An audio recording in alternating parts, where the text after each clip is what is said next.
Hello, everyone, and welcome back to another episode of Poly 100. Today, we are talking about the media. And certainly, this is an important topic for any political discussion, but especially salient, I think, now as we contend with an increasingly sort of complicated and sophisticated media environment with so many different sort of social media platforms, so many different ways that people can acquire political content. It's a very important discussion and one that almost seems crazy that we've waited this long to talk about it, just given the fact that it is so central to so many discussions about political science and politics in general. So in getting started with this topic, I want to start talking about how we think about media institutions and the way that political scientists and communication scholars have thought about, again, media as essentially a set of informal and formal rules, a constellation of institutions that structure the way that people behave and the way that people receive and process and acquire information. I think often we characterize media as specific networks or something, but of course there's a lot of other institutions that operate above and around these specific kind of journalistic organizations as well that we need to think about. So from a governmental perspective, when we think about institutions that govern mediation of information, that is the exchange of information from sort of journalists to receivers, right? We can think about things like the equal time rule and the right of rebuttal, which are kind of old school regulations that were put in place by the Federal Communications Commission. This is the FCC. This is the sort of the relevant bureaucracy that's responsible for governing essentially the way that media operate in the United States. Certainly we know that the First Amendment gives us a number of very important freedoms. And one of those freedoms, of course, as we know, is freedom of speech. But of course, a free press is also another of those important freedoms that are enshrined in the First Amendment. And the FCC is an institution that is essentially designed to try to further and sort of protect and regulate the media space in a way that allows essentially fairness and these constitutional principles to be applied. But if you think about it, if you really think carefully about this topic, freedom of speech and freedom of the press can sometimes come in conflict. Right, the idea that, for example, with the equal time rule, the idea that an individual has a right essentially to have an equal sort of shot at being heard on media is something that I think is a very difficult thing to enforce in practice in modern politics, simply because we have so many media sources and because those media sources essentially are spread across so many different media. And by media, I'm talking about the specific medium by which they're transmitted. So we think about the internet, cable, over-the-air television, radio, social media platforms, all kinds of other ways, newspapers, print journalism, all kinds of other ways that we can convey ideas to the American public. The FCC used to enforce things like the equal time rule, which essentially asserted that if you wanted to run, for example, a political advertisement, and your opponent had already run some ads on that network, that the network was essentially obliged to afford you the same amount of time to be able to essentially make up the difference in campaign advertising. The right of rebuttal, similarly, was another FCC doctrine, which essentially said, look, if somebody proposes some kind of ideological statement that sort of implicates you. So a famous example was somebody got on a radio show and essentially said that somebody was a socialist, and that person said, hey, I reserve the right to respond and go back on that network myself and say I'm not a socialist, I'm somebody who believes in this, that, or the other thing. These kinds of rules essentially were designed to enforce these kinds of fairness ideas in media. But as we've seen, actually, the fairness doctrine has really lapsed since the 1980s. And part of that is simply because we now have so many more media sources than we did in earlier time periods. The fairness doctrine was really created during a time period when Americans were essentially had, three or four, major places where they could get televised news, right? The sort of big three of the networks, right? ABC, CBS, NBC. And it wasn't until, again, the 1980s and specifically in the mid to late 80s and the early 90s with the rise of cable television that we started to see a proliferation of networks on television, and with it, sort of the decay of this idea, simply because it no longer became as necessary, it no longer became as vital. I always tell students, think about the radio band, right? The radio spectrum, FM radio dial. There's only so much room on the FM radio dial, if you think about it, right? Going all the way from like 88.1 or 87.9, I guess is probably about as far down the scale you can go. All the way up to like 107, maybe 107.5, maybe is about as high as the scale can go. That's a fixed amount of bandwidth, literally, in terms of getting a radio signal out.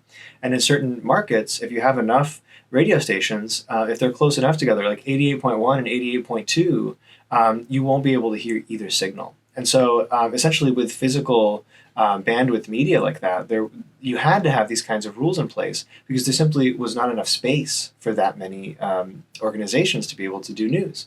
But of course, now with the internet and now with cable news, you can have hundreds, if not thousands, if not tens of thousands of sources, all sort of competing for people's interest and attention, and all trying to make sense of the world of politics.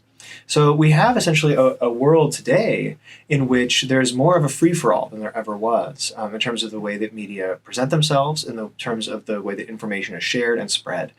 This is a huge evolution in American politics, and something that I think a lot of observers don't really take seriously enough. That this, even since the 1980s, which in real terms wasn't that long ago, right? This is only a few decades. Your parents were probably, alive and cognizant of what was going on politically during this period, right? Prior to the lapsing of these fairness doctrine rules. And so your parents are now living in a completely different media ecosystem than they grew up in. And we're now growing up in a media ecosystem which is totally new, totally de novo. And so, part of that is to think about this idea that the spread of the availability of media sources in today's environment means that there's a wider variety of different opinions and a wider variety of different sort of partisan slanted kind of sources. Because, of course, with a broader spectrum, you have more essentially niches for different news organizations to fill in terms of seeking out specific partisan audiences. But I do also want to make the case that partisan media are not a new phenomenon, right? There's always been biased media in American politics. And in fact, if we go back to the founding of the American polity, we think about the early 1800s, think about the sort of age of federalism, the 1790s. Newspapers were not just biased, but they were explicitly designed and founded with the express purpose of supporting partisan narratives. Everyone who read newspapers at the time, which of course was a small subset of Americans, sort of elites, who were buying and reading these newspapers to get information, they were buying those with full knowledge that these newspapers had been founded with the express support of party organizations. These were the party's papers. And so when you had early conflicts between the Federalists and the Democratic Republicans, say in Philadelphia, you had people selling newspapers and everyone knew what the slant of those newspapers were because they were really devices to help these partisan operatives communicate. And as we moved through the 1800s, we also saw many instances where muckraking, essentially these kinds of extremely scathing exposés and potentially illegitimate, kind of unverifiable hit pieces on opposing politicians, these were all over the place. This is stuff that would curl your hair in the 1800s, make you go, wow, this is really, really, really negative that you would have never thought. And of course, yellow journalism as well, this kind of practices of making bold and unsupported claims. These kinds of, fake news was extremely commonplace, if not the vast majority of the kinds of reporting that was going on in the 1800s. It was a free-for-all, again, kind of like the post-1980s media environment. And so we had a lot of sort of poor quality reporting that was happening. And so one really great example of this, here's an example from the New York Journal and Advertiser. This is about the sinking of the USS Maine. So who destroyed the Maine here? $50,000 reward. And of course, this was a pivotal moment in the United States history, and essentially led to an international conflict with Spain. And so this, the journal offers $50,000 reward for the conviction of criminals who sent 258 American sailors to their death. The outrage of the Maine. If you read this newspaper at the time, you'd probably think, wow, this was actually an act of military aggression against the United States.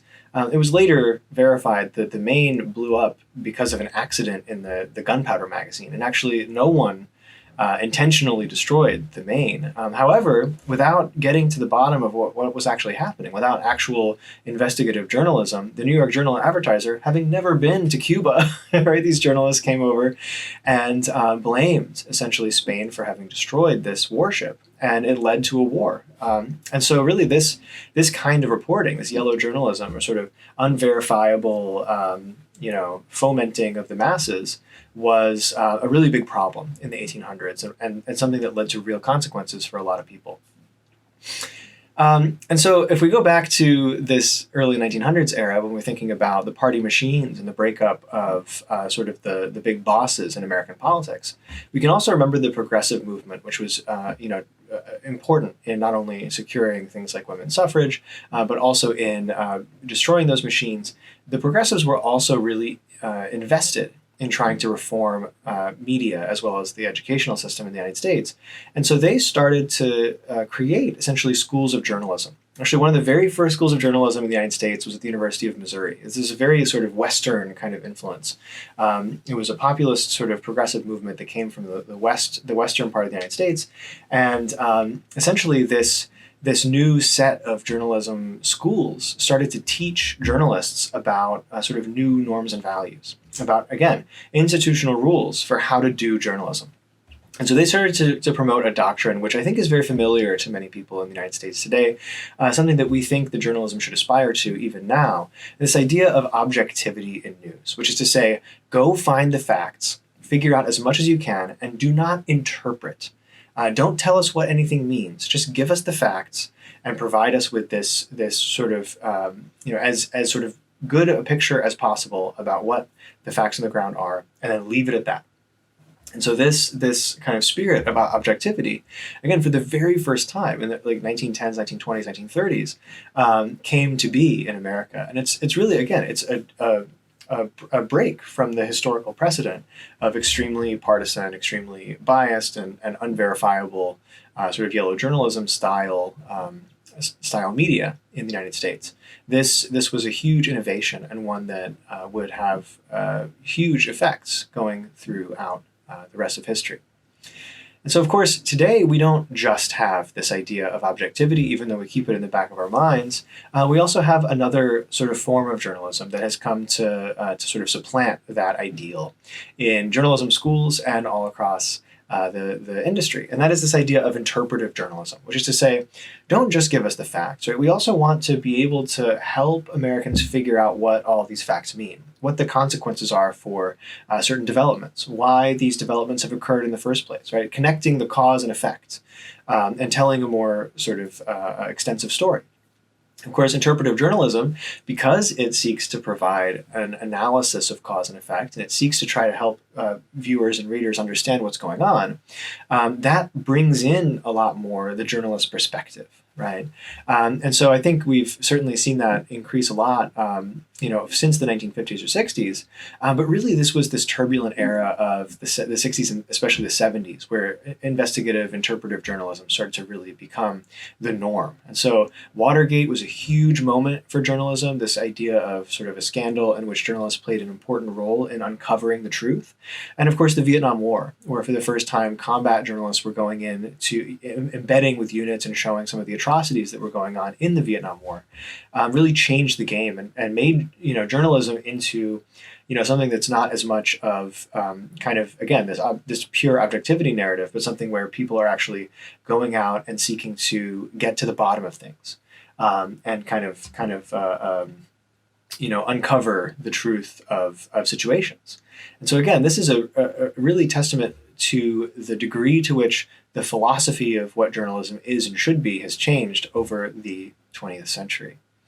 Another thing that we certainly can't forget is that the medium has also changed, and with it has come an enormous number of implications, both for political psychology, the way that we think about politics, and also for the institutions of journalism themselves.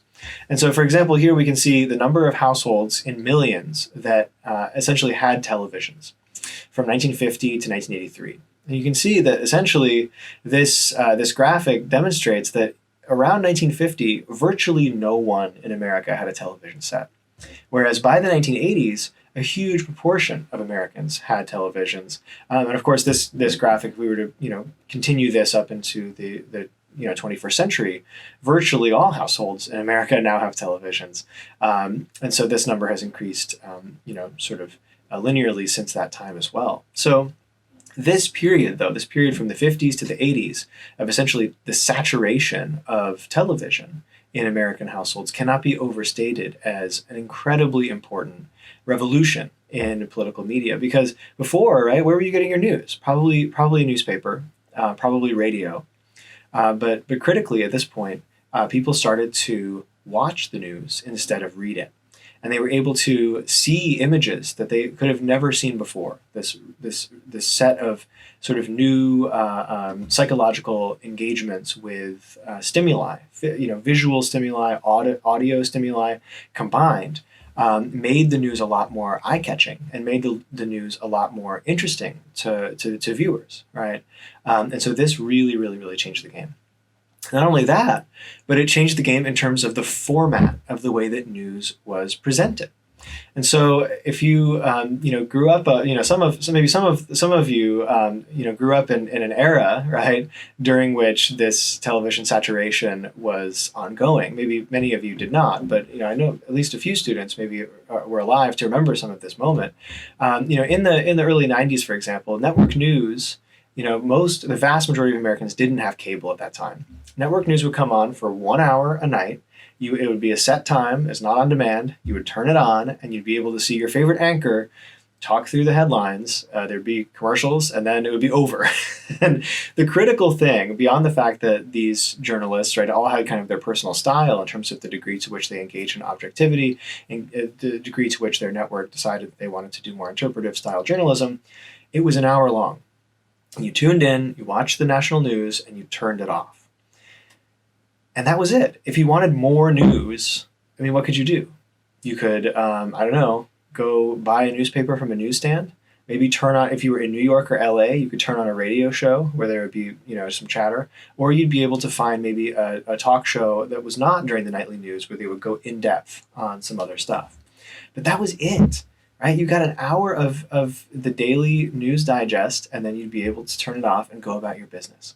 Today, of course, that's not the case. Right? We can get news constantly from a billion different sources whenever we want, day or night. If you wanted to, you could watch and consume news every minute of every day of your life, and you'd never get to the bottom, essentially, of the stack of content. Sometimes I ask students, has anyone ever successfully scrolled to the bottom of Twitter or of Facebook or of Instagram? Have you ever gotten to the bottom? Right? It's impossible, right? At some point, your feed will always be replete with new content. And so this is, again, something that I think we take for granted in our modern context, that this sort of news cycle, what we call the 24-hour news cycle, the idea that news is constantly and continuously available whenever we seek to turn on the television, whenever we get online. This is a novelty, something that didn't even exist during the lifetimes of your parents. It's a novelty that is actually extremely recent. It wasn't even until the mid 2000s that we started to really get the ramp up of this 24-hour news cycle. CNN, or cable news, this was kind of an invention that, again, began kind of in the late 80s. Cable news saturation started to increase. The rollout started to increase in the 90s. It wasn't really until the 2000s that this became kind of the dominant modality of news consumption for the average American. And so, again, we're in a new world, essentially. We've only had a couple of decades of this world of hyper-saturated news content. So this 24-hour news cycle, again, is perhaps one of the most important, not only media developments, but political developments in the country, and something that's revolutionized the way we think about politics, talk about politics, and do politics in terms of campaigning, in terms of voting, in terms of all of the stuff, right? Putting pressure on our elected representatives, and even congressional behavior as well. It changes the game. So again, right, we think about the news hole, or like the availability of a space to put news. Suddenly this news hole is a Grand Canyon, right? There's now a 24-hour space for you to fill time and fill content, or fill sort of space, internet space, your news feeds, all your scrolling devices with content. Suddenly people have a never-ending sort of rapacious desire for more and more and more content.